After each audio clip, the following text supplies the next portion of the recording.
Okay, I haven't played in so long it feels like, but I think I wanted to learn how to use the trading thing. Let me see if it's on the right. Void ship management, right? Maybe? No? What is this stuff? There's just so much going on here. Alright. Um say I went to provisions here. So I cannot do anything here. So I have to go somewhere inside here, probably. Uh, take a look around. Bridge Technomat. I wonder. I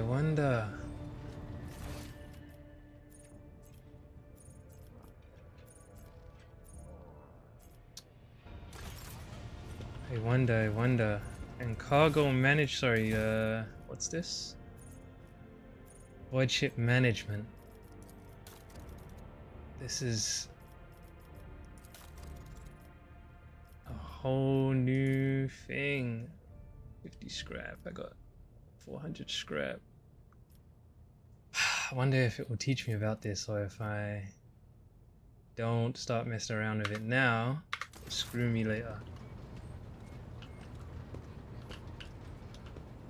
Alright. Maybe there's no such thing as trading on my ship, but I have to go somewhere to trade. You know? Maybe I have to go to another ship or something. I think there was a place where they trade, right?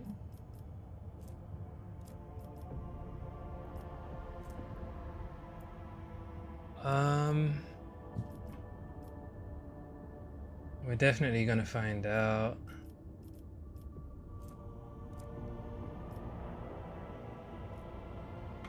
Let me talk to the people on my ship.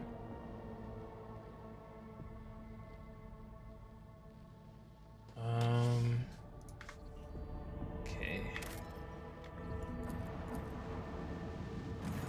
Oh, snap, whoops. Lord Captain, there is some commotion on the officer's deck. The Lady Navigator has left her quarters and is currently in the wardroom, where uninitiated crew members are shunning her in terror. Perhaps you should find out what has brought Cassia to the deck. People are being mean to her.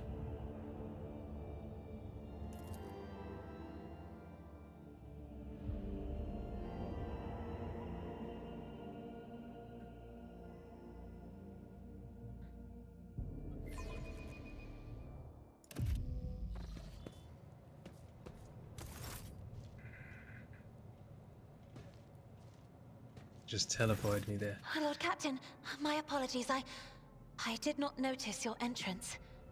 The Lady Navigator is engrossed in pursuing the dusty tomes, which appear to have been neglected by the other officers. Be it because of sloth or dullness of mind, when you walk closer, Cassia looks up at you, starts, and hides a weathered book behind her back. It pleases me to see you adjusting to life aboard the ship.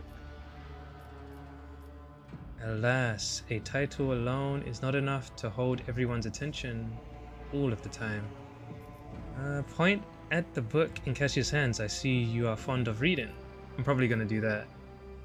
What do you think you are doing here? I did not give you permission to leave the bridge. Oh my god. Oh, this. I found this fascinating read on one of the shelves, and I must say, it has caught my eye. Its every chapter is written in verse. I find it so beautiful and enrapturing.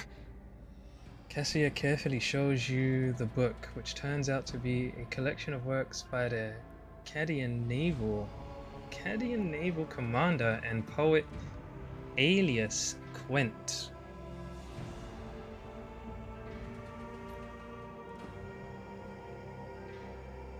Okay. Uruk 5 had a vast archive of its own, of course. Although most of the works within had to do with scholarly disciplines of some sort or another. Only in my sparse moments of respite was I allowed to escape into the pages of more embellished works. Cassia gently brushes the dust off the cover with her thin, clawed hand. Her eyes filled with longing after reminiscing about her lost home. The events that took place on Uruk 5 must have shaken you greatly. Are you well? Your only attendant is your valet from Uruk 5. Do my servants not measure up to your standards? I hope that you have had ample time to calm yourself and your powers. Let's say this. One should not underestimate the navigators of House Orselio, Lord Captain. Like a shawl of pale smoke, a faint malaise hangs upon my shoulders, but it will not be the slightest hindrance to my duty to humanity, and my duty to you. Ooh, she's loyal. Cassia's response is reserved and pointedly decorous, clearly intended to create a distance between you. Malaise.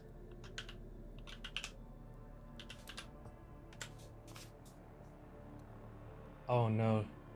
I'm so sorry, it's gonna be loud. Where's the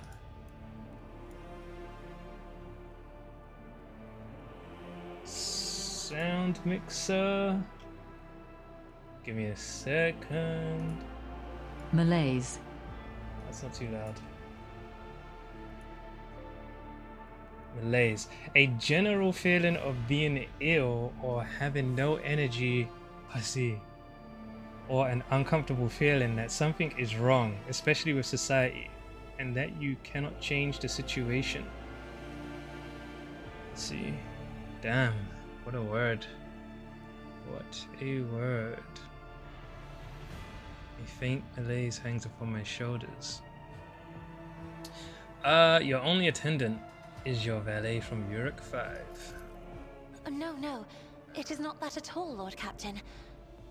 It is just that Uwe is quite capable of carrying out his duties by himself. He is well accustomed to my whims and preferences. She nods genially to her taciturn servant. Yo.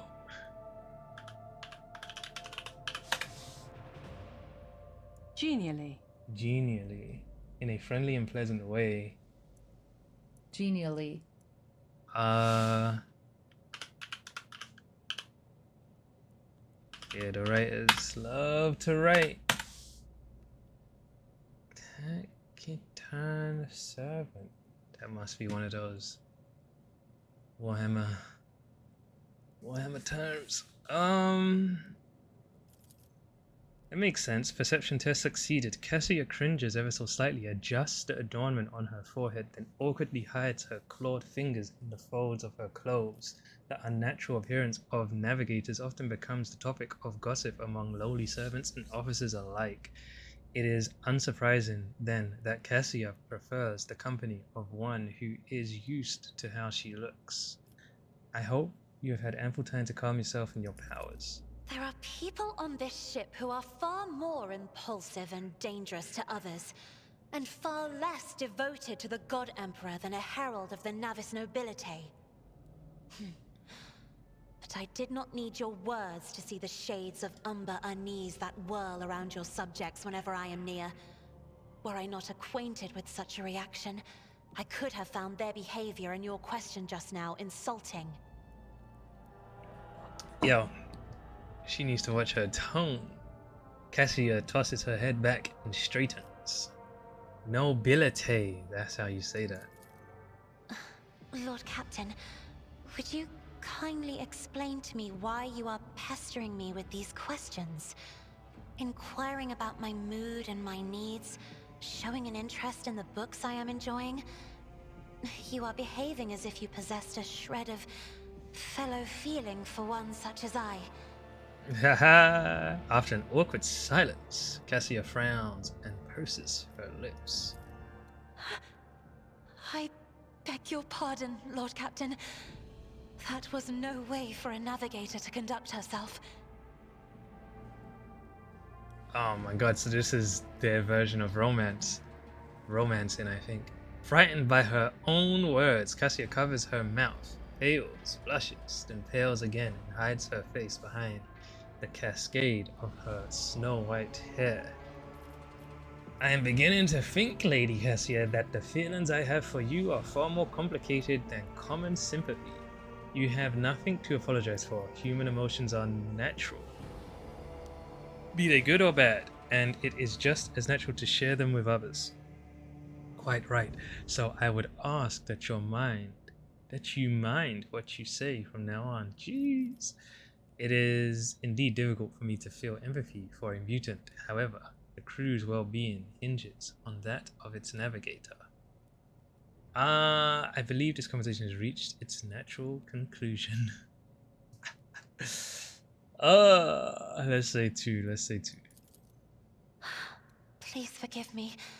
I cannot even understand myself right now. Your words and attention have reminded me of life on the station, of Theobald and Felek. I do not understand. They were merely the keepers of Urak 5. So why do memories of those two make me feel a strange heaviness here?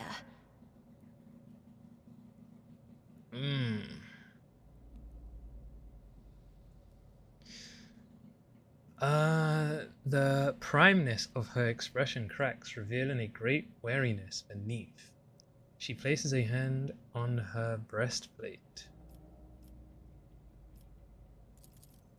At the same time, I find myself overwhelmed with new excitement and anticipation.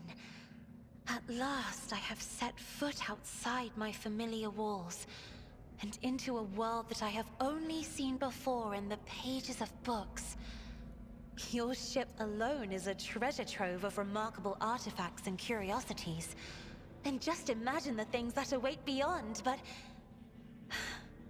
my delight must seem childish to you, surely. In your heart, you must be finding all this quite amusing. I would not dare to make fun of a lady's feelings, especially not one who has captivated me since I first set eyes on her. She's trying to get her. I would rather we find amusement elsewhere, perhaps in the privacy of my chambers. Jesus Christ.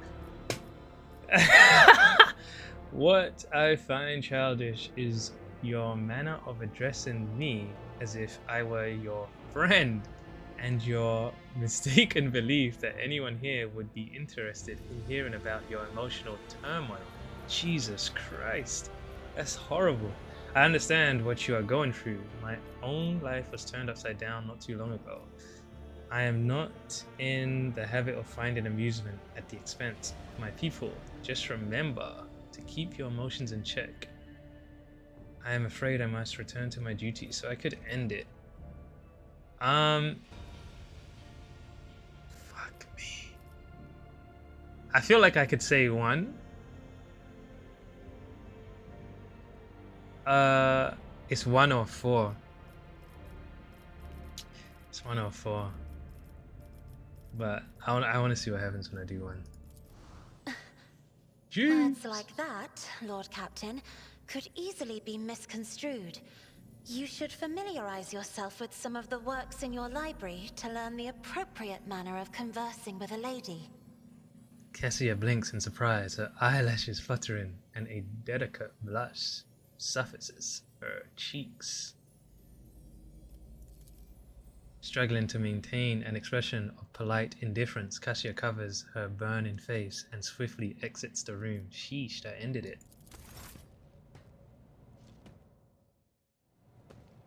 Where you going? Where you going?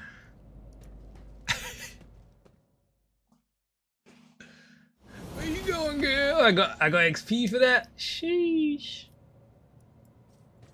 What was she reading here? Goods. Secrets of gallant conduct. How to express your feelings to a noble lady. She left this for me? That's crazy. That's crazy.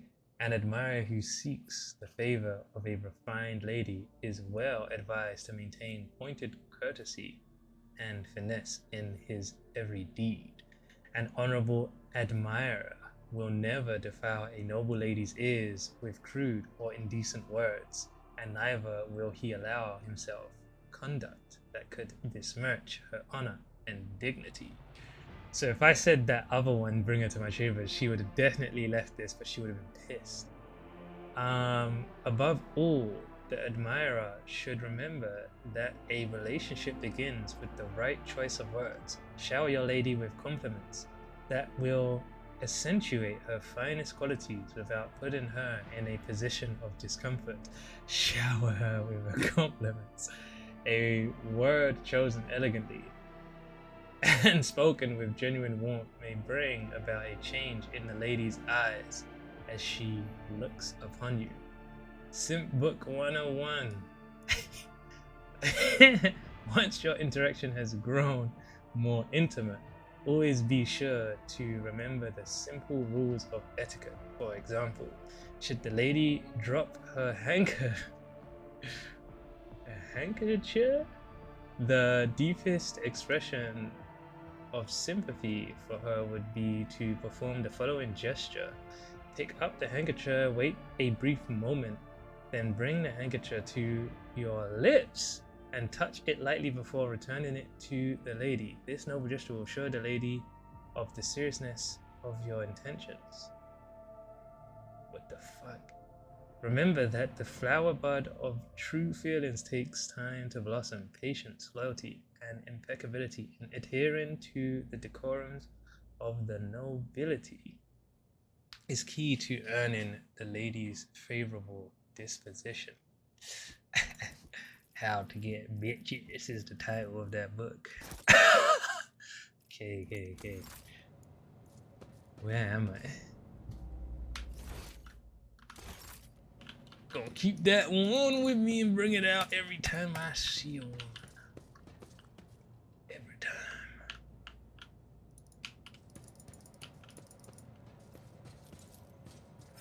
To the void ship. Exit area.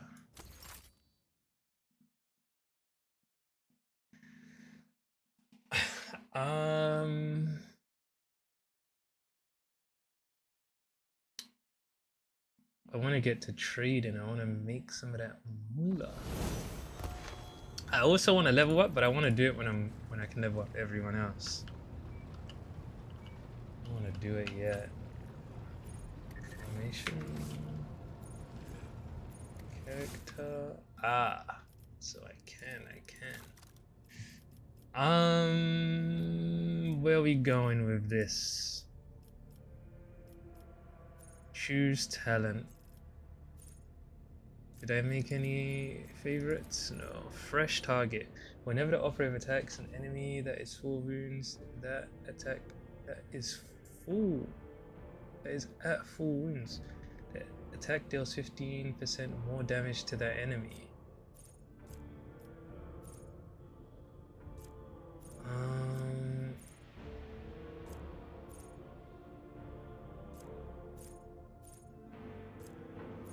Kind of feel like something that increases my accuracy is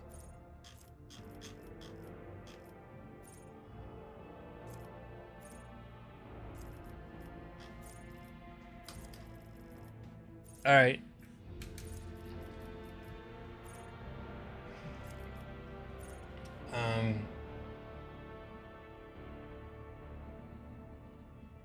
I feel like fresh target is gonna feel good. No, not fresh target, instant exposure. Expose weakness cause 0 AP, so I can just always slap it on. What's this? Ballistic. Let's go ahead and get some ballistic, man. He needs that. Can I choose more than one? Alright, let's get this done too. What are we on? All features. Choose ability. Endure. We already have this feature, right? Reckless Strike.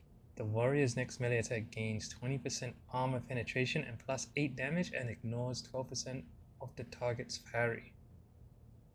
Every enemy who survives an attack enhanced by this ability will attack the warrior in return, including creatures with ranged weapons.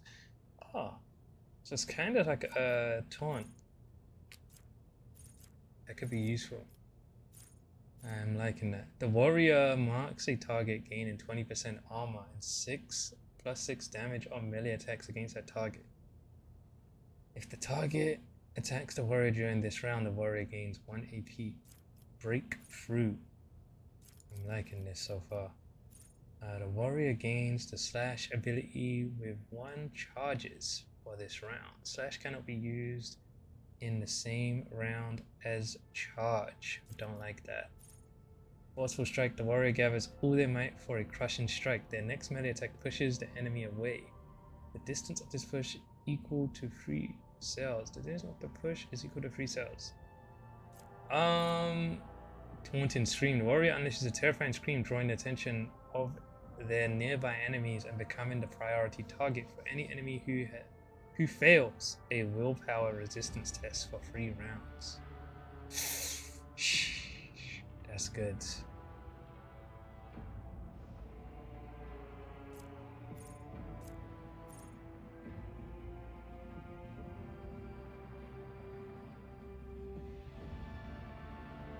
I like it. I like this.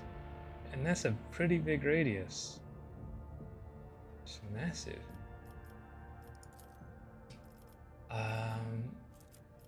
Choose skill. I feel like this guy needs some Medicaid, man.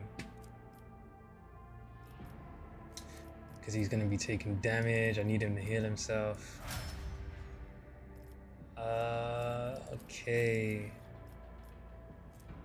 One of the crazy ladies. Crazy lady number 1. Fresh target, instant exposure. What's this? Allies under the effect of at least 1 psychic power gain, an additional 7% armor penetration. I kind of like the first dodge attempt of every enemy in combat suffers a 14% penalty. Every 9th successful dodge or parry via the Psyker and the allies combined grants the Psyker 2.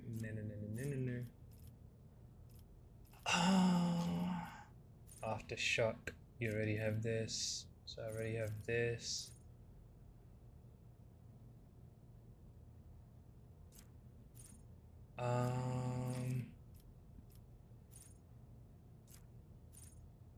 Trying to think what I've been doing with just damage right now.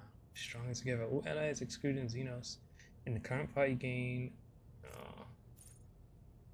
First time in combat that an ally becomes the target of the Psyker's psychic power, this ally gains +10 to weapon skill and ballistic skill until the end of combat. I like it. I don't remember. No, cancel. Damn, I want to take a look at something. But let's go ahead and do...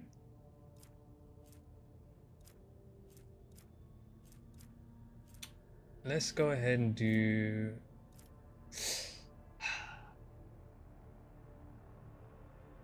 Let's go ahead and do willpower again.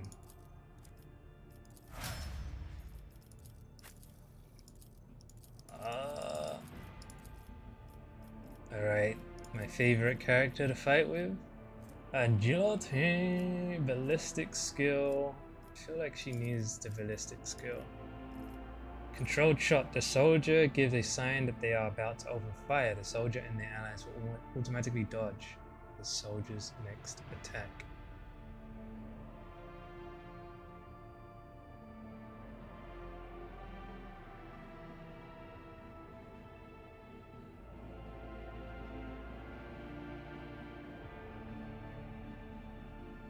Okay, so I can like shoot near my teammates. Sorry. I think that's what that is. Dash. We know what this is, right? The next ranged area attack made by the soldier deals 100% damage and has an additional 20% dodge reduction. Whew. I do like the sound of that. The soldier immediately spends all their AP and MP and gains a 30% bonus to cover efficiency. The next time soldier uses run and gun, they gain back all spent AP MP plus 1. This is good. What the fuck? I'm gonna probably get that. The soldier's next ranged burst attack will have its base rate of fire doubled, but deal 25% less damage. All the shots will follow random trajectories. Only works with weapons capable of burst fire. Entrench? And then probably controlled shot after.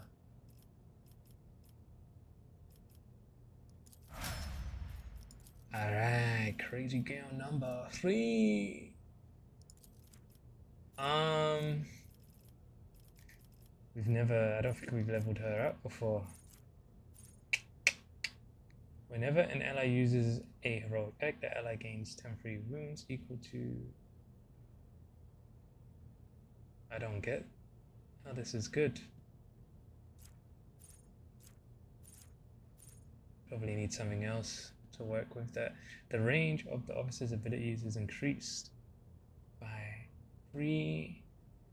The range of voice of command is increased by 6. Don't really know what I want to do with this chick yet. Personal oversight. Still resolved. Don't know. I feel like I should just not level her yet. I need to understand what I want. Command in voice though. Let's just get this. Fellowship.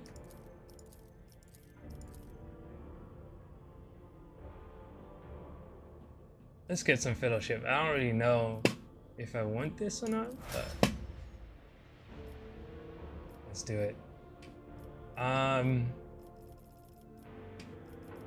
Okay. We are good, I think. And now I want to talk to everyone here, right? Let's start from the bottom.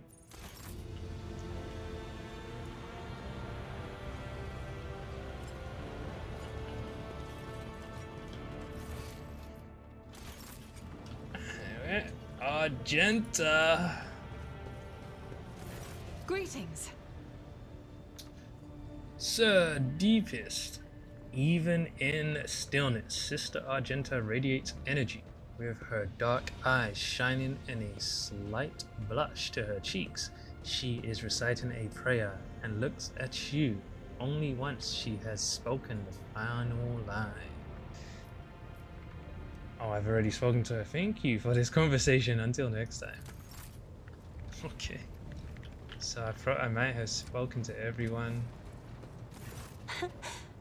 Ooh. Words cannot describe how boring the bridge is without our stimulating conversations. Jeez, she likes me, man. I was going for the other girl, but I might have to go for this one. Cassia offers you a reserved smile and waves at you in greeting. Tell me about yourself. I am a part of House Orselio, an ancient dynasty of the Navis nobility. Since time immemorial, our family has served to advance knowledge, pushing at the boundaries of the dark unknown. The Starway Atlas contains 2,843 routes that chart the sectors of the Segmentum Obscurus and reach all the way from the Coronis Expanse to Holy Terror. Nobility. Let's say 2, because that is what we meant. Sorry, Cassia, but I would like to know more about you personally, not your family. You wish to know about me? I suppose I can help you with that. What would you like to know? Cassia bows her head slightly. So, you've never lived anywhere other than Uruk 5.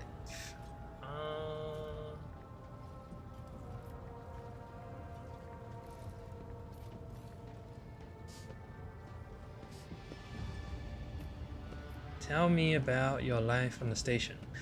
Your third eye, do you always conceal it? What does it feel like to guide a vessel through the warp? Well, I kind of want to know this. Why don't we talk about something else? Let's say this. It may be difficult to describe. You see, every navigator perceives the warp differently. My mentor, Great Regent Elronto, always described his travels through the Immaterium as a journey through a vast wood with countless paths.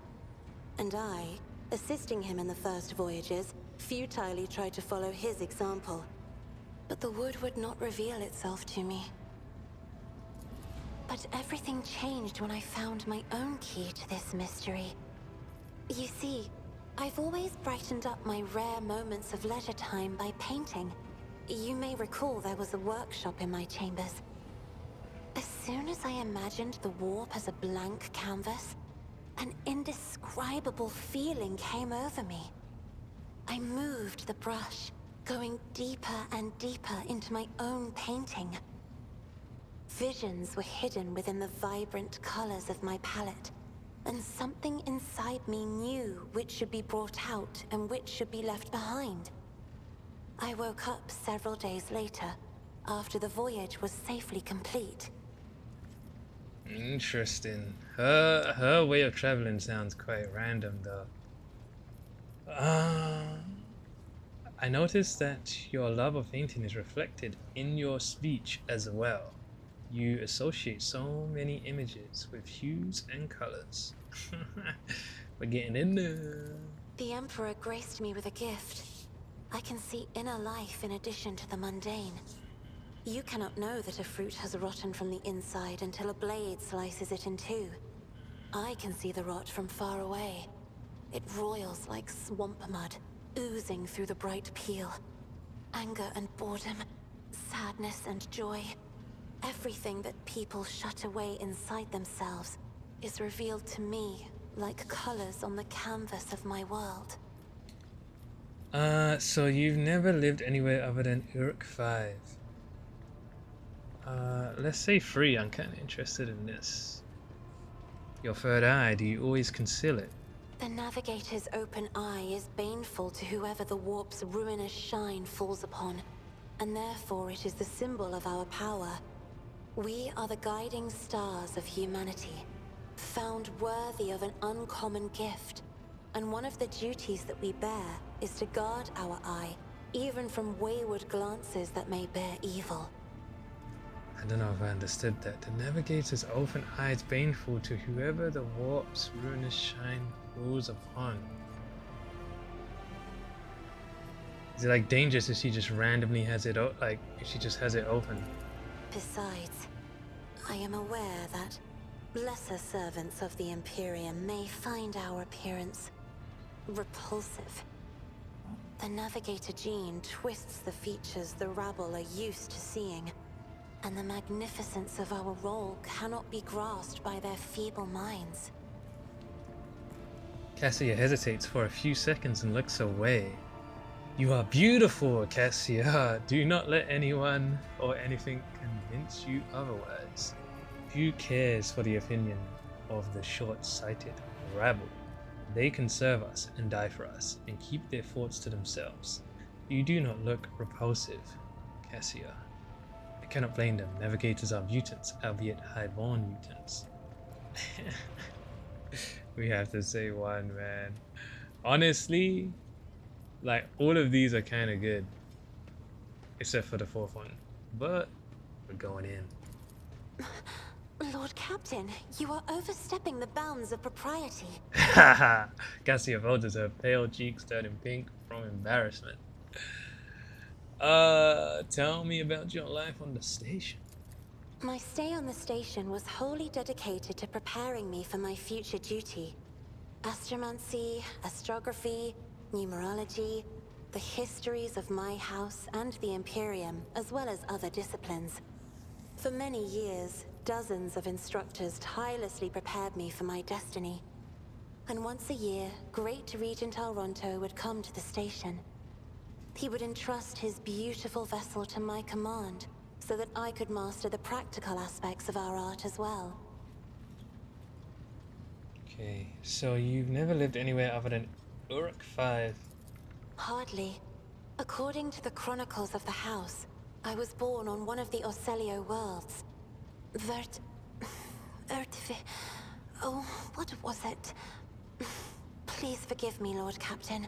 My childhood memories are too vague.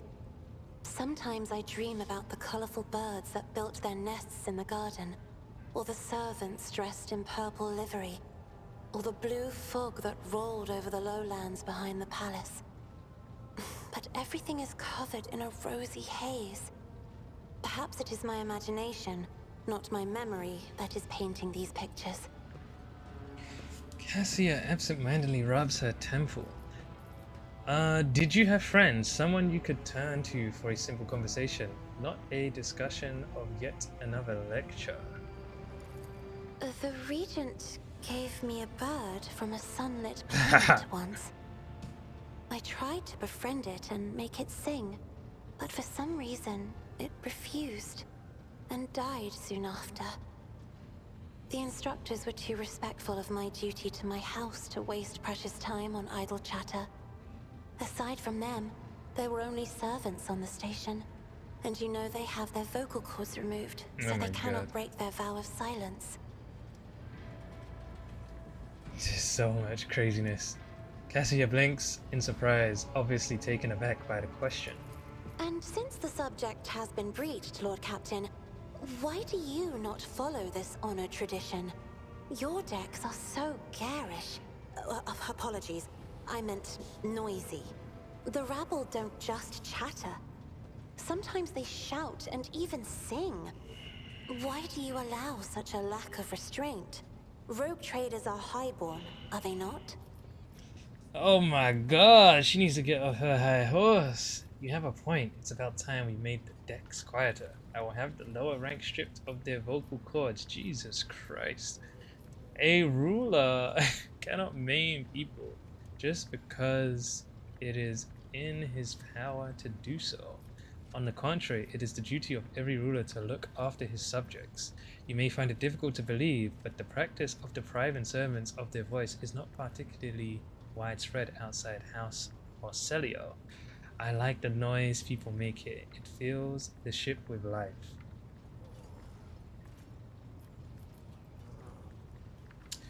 I'm gonna say 4. With life? Ugh, if only you could take my place and watch this kaleidoscope. Every voice is a flash of color. Every conversation a shimmering glow.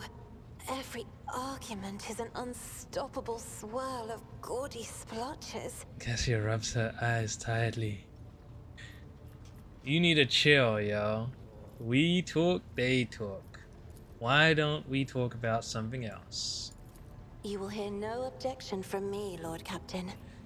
I don't really care about House Orcelio, man. What does your special sight reveal? Let's talk about us, shall we? Damn! I don't think we can do that yet. What does your special sight reveal? Sister Argenta shines like a guiding star, inspiring resolve in those around her, seemingly inexplicably. However, I see a dark and ugly fog billow behind her, contrasting sharply with her shining light. It burdens the Sister of Battle. It drags her down. Yet Argenta herself is hardly aware of it. Seneschal Viserion is among the few whose colors are a pleasure to look at. Whenever the Seneschal speaks, heavenly crystal clarity spreads around him. And whenever he is angered, dark blue clouds condense over him, and in his rare moments of joy, a pure gleam of sunset pink caresses the souls of those near him. Out of your entire retinue, Lord Captain, he is the only one I would trust with my life. Damn, she can see a lot. Cassia's stern gaze grows a little warmer. Seneschal Wersian. Idira's emotions are like a maelstrom, bright, unbridled, enveloping her form like a wondrous kaleidoscope of colors. And as dangerous as a twisting warp storm. The riot of colors hides the truth from my eyes. What exactly is driving this woman? Is it her own will, or is it the Immaterium, Lord Captain? Tell me about House Orcelio. As the only voice of our family on this vessel, it is an honor. As long as your questions are courteous, I will answer every one of them. I take it House Orcelio has a rich history. Who rules the house? Or is the Orcelio prophecy system named after your ancestor? With your permission, I would like to talk about something. Let's go ahead and say this. You are shrewd indeed. My ancestor charted that route while fleeing the enemies of humanity. They say the Emperor himself was his guide, because the warp expelled their vessel without a single loss. Unfortunately, the lips of those who relate this tale seep with disgusting green hubris. I think Kalain Orcelio was simply a skilled navigator. Cassia hesitates and then adds quietly. I take it House Orcelio has a rich history. Oh, yes. The navigators of the house came to the Coronis Expanse fairly recently, a mere 208 years ago. Before that, our ancestors expanded the borders of humankind's dominion for the glory of the Emperor, blazing trails to different corners of the galaxy. Who rules the house? Just as a rogue trader stands at the head of a protectorate, a Novator heads a navigator house. It is the Novator who decides where to look for alliances and which path their bloodline is destined to tread. As for our house, the transfer of power to a successor is currently underway. In the meantime, Great Regent Auronto Orcelio is ensuring the stability of the house. You lived in seclusion on a closed station until Philip committed his sabotage. So then you must be the Novator's successor. So says Regent Auronto. Nothing is decided yet.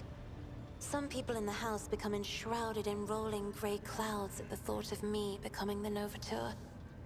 But even more are bound with dull leaden chains. They think I am not ready for such a burden. With your permission, I would like to talk about something else. By all means. Let's talk about us, shall we? Let's just do it, man. Right here? Are you sure? What? We're already in a relationship? It is best for us if we end our relationship. Let us discuss other things. Cassie looks around discomforted. Okay. Of course. Let us turn from personal matters to more pressing concerns. This is where I must beg my leave. I have enjoyed your company. Thank you for the conversation. In dialogue. So... Greetings. Okay, I think I'm in with both of them right now. Cheese. What do you know about me? Is the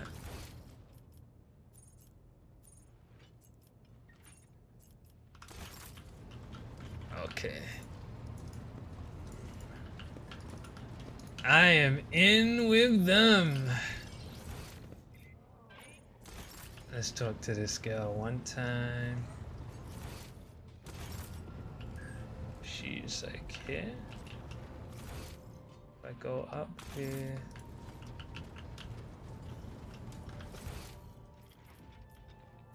High Factorium Janus Danok. Let me see what he says. Who is this? The corpulent man in lavish clothes bows before you, not without difficulty.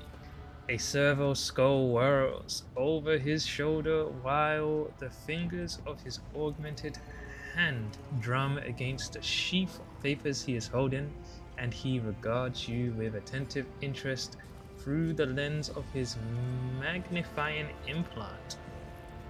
I see. Greetings, your lordship. Janris Danrock at your service. Remind me, what is it you do on my ship? Let's just go ahead and say this. As the High Factotum, my duties encompass anything that might enrich you and your protectorate. I see to it that suppliers deliver all shipments on time. This is the guy that we want. That our partners do not weasel out of their promises, and that all servants remember that the Emperor's grace can only be earned through toil for the good of Von Valancius dynasty. I also make arrangements to ensure that our hold receives less than thorough inspections by port customs officers, and I find buyers for whatever you wish to sell. Cool, this is the guy that we want. And of course, I ensure that the Protectorate's worlds prepare their I know this word, teeth, right? But I forgot what it means. I think we read this in Disco Elysium. Tithe. A tenth part of someone's produce or income that they give or pay as a tax to the church. Jesus. Literally. And where are we? Tithe. Well, it's Protectorate's worlds prepare their tithe in a timely fashion. Let none ever say in my lifetime that the dynasty has disgraced itself with a late payment of the sacred tribute. Damn, man, what happens? What happens if they're late? How did you come to serve the Von Valancius dynasty? Don't know if I care about that. What was it like working with Theodora? Let's say this. Oh, now that's a tricky question, your lordship. Do you ask it of everyone, knowing they risk losing their head should they let slip a careless remark about your predecessor? I shall put it thus. Working with Lady Theodora was never boring and always profitable. The Imperium has billions of subjects, but very few do what they love and what they are best suited to. I would say Lady Theodora was one of the fortunate ones. She was a model rogue trader, and she surrounded herself with those who excelled at and loved their work. Hers was a rare talent indeed. I wish to know what you think of your fellow crew members. I want to know more about the people who buy our plunder. Of course, Lord Captain, who interests you exactly? We often deal with the followers of Saint Drusus, the explorators, the Casballica mission, or Emperor, forgive us, the Fellowship of the Void. What the hell? Fellowship of the Void. What is this Fellowship of the Void? Janris emits a laugh like gurgle. A pompous name, is it not? In truth, they are a gang of pirates who are forever squabbling over loot and territory. However, some of their little flotillas need supplies, or can take awkward cargo off our hands without asking questions. I see. Of course, there is always a risk that these scoundrels will change their mind and attempt to board us instead. But so far, our macro cannons have managed to keep them in line. They say Risa Calvaria speaks on the Fellowship's behalf. The Adeptus Amassicus on footfall is rumored to be her favorite haunt.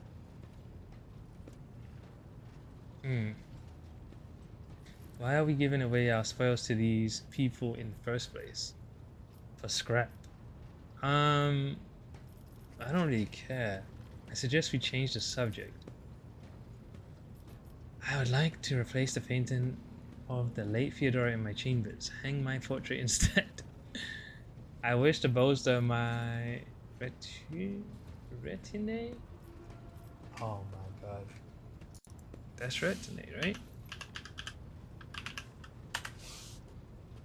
Retinue. Retinue.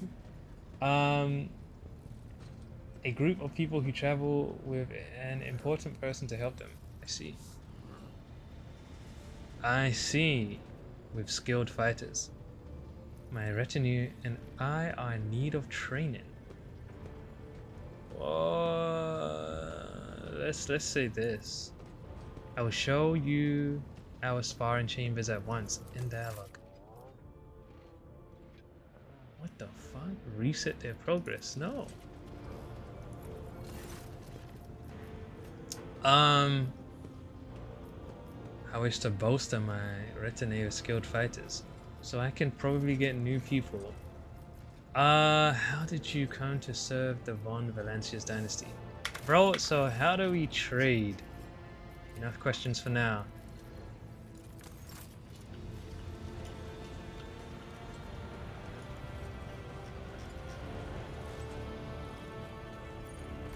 Let me take a look at this.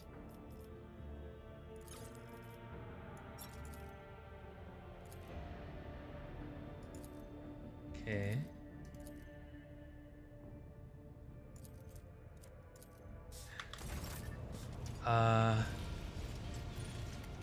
Woodship management, cargo information. What does this mean? Oh.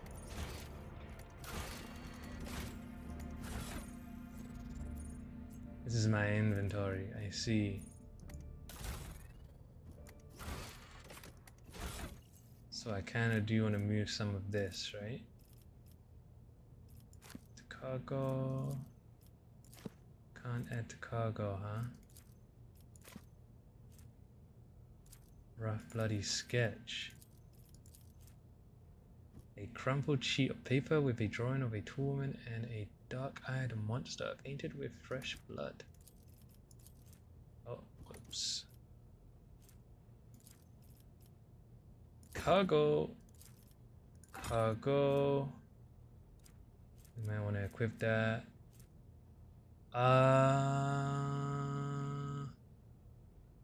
Was this better than anyone else? Let's just hold on to that just in case.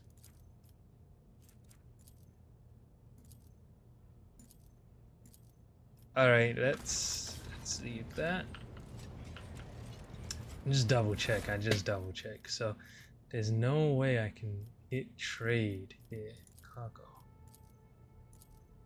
Yeah, there's nothing.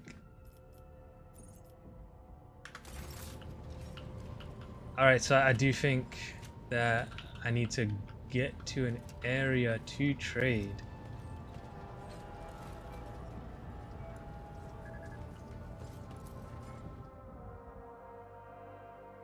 I should save it. I think it was F5.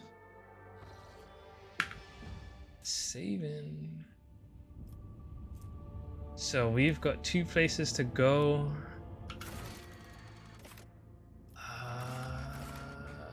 Companion quests.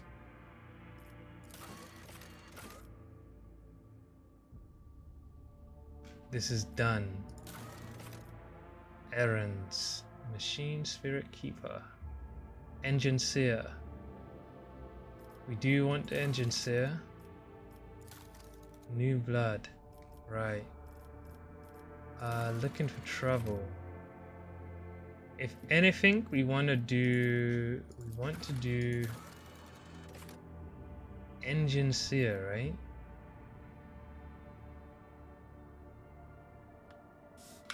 And someone did tell me. Visit Raikadi Philia, the prison planetoid. Why? Why do I want to go there again? The prison planetoid. And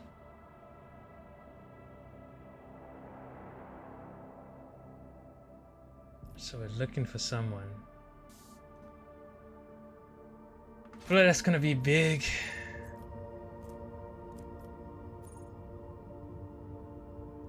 I can get new blood done. I feel like so I saved it. Let's go see what happens when we get close to this unidentified ship. Lord Captain, sorry to disturb you. Big Dis pauses as if listening to something. It's pandemonium outside the bridge gate. One of the officers seemed to be demanding an audience with you in person. I think I hear Master Wursarian's voice. In any case, I wanted to warn you in advance.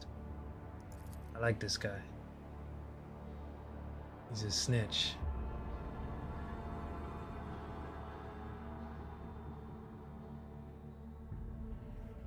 He doesn't mind his business. He gives it all to me. Jeez. Alballard. The everyday sounds of the bridge are disrupted by voices raised in anger. Alballard's voice is the loudest of all. This is not the conduct of an officer. These are the antics of a highborn brat out on a lark. Explain yourself, Lieutenant! The young woman standing before Alballard strives with all her might not to quail under the onslaught of her superior's anger. She falters, but then manages to look him in the eye and say, I apologize, sir, but I must speak to the Lord Captain. Very well, Lieutenant. You may address the Lord Captain, not least because I see you... Not least because I see you have already seen fit to disturb him. Your unauthorized appearance on the bridge and display of belligerence towards a higher ranking officer will be logged on your personal file without delay. Lord Captain. Lieutenant Avrilla Vent. Requesting permission to speak. Vent falls silent and then adds rashly, on a matter of extreme importance and urgency. I will not tolerate. I will listen to what you have to say. Speak, Lieutenant. You may speak, but I want to hear a report, not a shouting match. Having two officers bickering in full view of the bridge is unacceptable. I'll probably say that. I will not tolerate this kind of conduct on my ship, Alballard. Sign the Lieutenant an appropriate punishment. Lieutenant, you have 1 minute to state your business. Shoosh. Okay, let's say this too. I am very sorry, Lord Captain. I thought that drastic times called for drastic measures. Vent exclaims hotly. This matter cannot wait. Any minute now, an assault unit will be dispatched to the lower decks on orders to crush the workers' strike by any means necessary.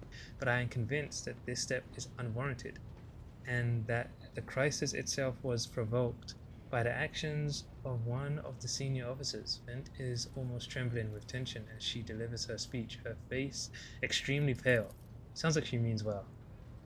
Alballard, in no hurry to intervene, lets out a skeptical huff. He glances at Sourback, who is standing not far from him, but she maintains a stony expression.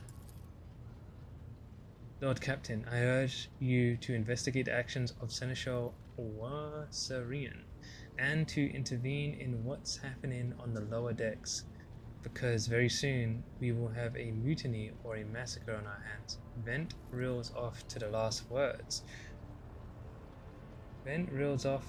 words as though she knows them by heart. She has clearly been preparing to say them for some time. When she is finished, she casts an anxious glance at Alballard, then at you. There's an insurrection in the making aboard my ship, and no one has informed me. How did all this start? The situation could boil over at any minute, so I'll give you the condensed version. It all began when the officers found a cultist amulet on the body of someone who's been killed in a drunken brawl. We reported it up the chain immediately, arranged for a cleansing rite to be performed, and opened an investigation. No heretics have been found alive, but the search has brought tensions between enforcers and workers to a head. Where does Seneschal Worsarian come into all of this? I shall explain, Abelard intones grimly. I beg you to hurry, time is running out. I will not hurry, since my competence is under scrutiny. I shall speak for as long as I see fit. He doesn't like this person. There is an established order to the way things are done on this ship, and one of the pillars of that system is that the rogue trader's attention is not distracted by trivial matters. It is the Seneschal's role to ensure that. I have always handled internal problems myself, so, of course, when I received information about cultists hiding on the lower decks, I took the matter in hand. So long as I live, not one of the vermin who murdered Theodora von Valanches will find refuge on her ship. You were far too heavy-handed, Seneschal Worsarian. Arrest, interrogations, mass punishments for entire sectors. It has driven the people to the brink, Ven says bitterly. Now there is a strike on the lower decks. In Defo 4 to be precise. Free workers clans are involved, but many more are passively supporting them. The situation could degenerate into an all-out insurrection, but when I reported my concerns, the only response I received was an order to dispatch an assault unit and crush the strike with maximum force. You don't play.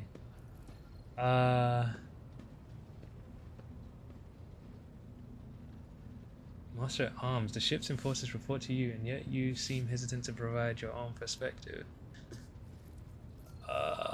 Who's this?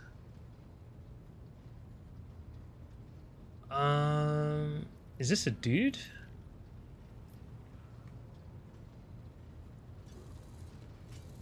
It's a dude, huh? Lord Captain, unlike Lieutenant Vent, I respect the chain of command and realize that it is not within my right to challenge my superiors. Silverback bows her head in Albalard's direction.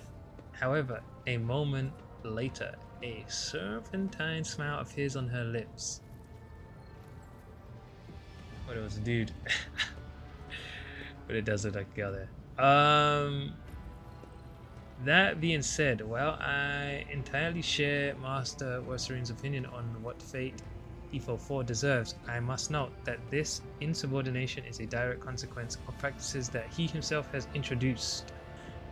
Ooh, Mistress Salvac, I see you have decided to follow the Lieutenant's example after all. Such behavior does you no credit. Salvac, explain yourself. Avlod, do you wish to respond? Lieutenant Vent, would you say the Seneschal has signed you out from your peers in any way? Singled you out. I see. It appears I have unearthed an old squabble. I would prefer to be left out of it. Avila, do you wish to respond? Mistress Salbeck, can you recall an occasion where I would encourage an officer to disobey their superior? Or one where I would overrule their order or show favoritism to those who merited none? None, Seneschal, for there have been no such cases in the entire time I have served aboard the ship. If anyone were to claim otherwise, I would have them pay for insulting your honor with blood. Your conduct in this regard have always been spotless. Nevertheless, given your eminent position, a simple show of attention on your part is enough to erode the propriety of junior officers, inflate their sense of self-importance, and undermine discipline. That you distinguish some of them and know them by name is tantamount to walking around the officer's deck handing out gifts to officers who have caught your eye.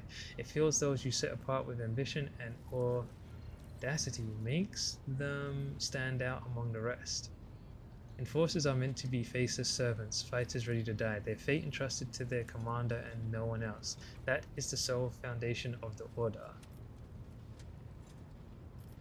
They're losing me here. Is she saying he should know certain people by name? Lieutenant Vent, would you say the Seneschal has singled you out from your peers in any way?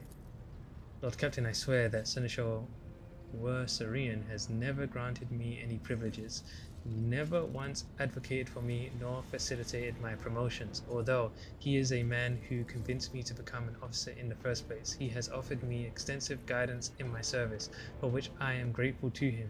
And while not all my fellows receive such attention, I know of at least a dozen fine officers whom the Seneschal keeps in his sights to ensure that they continue to strive to prepare new generations of the dynasty's servants, to instruct them, and to operate those with potential from those who have exhausted it.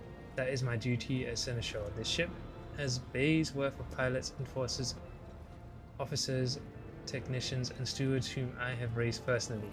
By the throne, every third person standing on this bridge right now was my student at one point.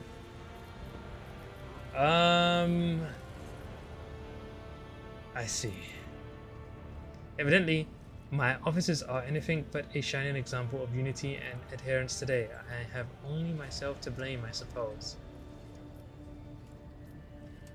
Alvalad, what do you have to say to all this?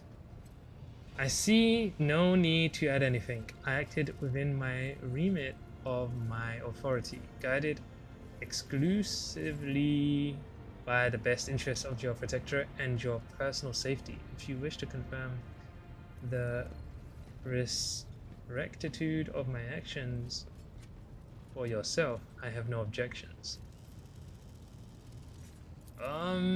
So when am I going to make a decision?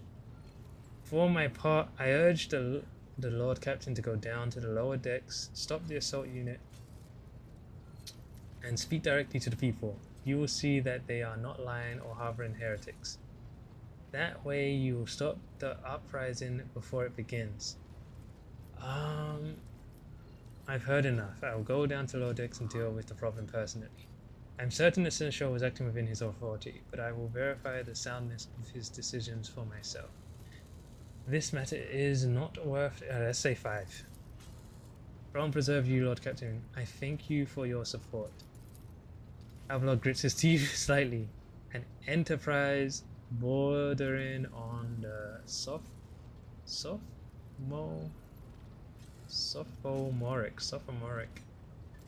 Okay.